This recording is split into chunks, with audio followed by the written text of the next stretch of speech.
ফুটবলে যেতে চাই ফেডারেশন কাপের ফাইনালে মোহামেডানকে 3-2 গোলে হারিয়ে শিরোপা জিতেছে কিংস। সেখানে আছেন সহকর্মী মেহেদী নাইম, সরাসরি যুক্ত হচ্ছেন তিনি। নাইম, ম্যাচটা নিয়ে তো অবশ্যই বলবেন, কারণ এই ম্যাচটা আরেকবার চ্যাম্পিয়ন হয়েছে কিংস, এবং পাশাপাশি কোচ নিয়ে অনেক কথা আছে, টমাস ডুলিকে নিয়ে কথা আছে। তার কি আপডেট, কতক্ষণে ফাইনাল হচ্ছে সেই বিষয়টা, এবং কোচ হিসেবে তিনি কেমন হতে পারেন, সব মিলিয়ে একটু জানান।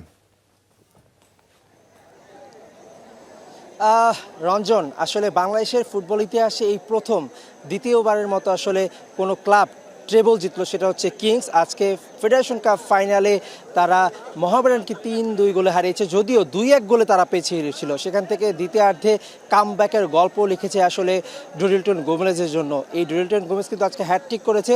তার জন্য ঠিক পেছনে আপনারা দেখতে পাচ্ছেন, একটু দেখাতে চাই যে কিছুক্ষণ আগেই আসলে মঞ্চটা ভরা ছিল, ফুটবলারদের ট্রফি তুলে দিয়েছে বাফুফে কর্তারা।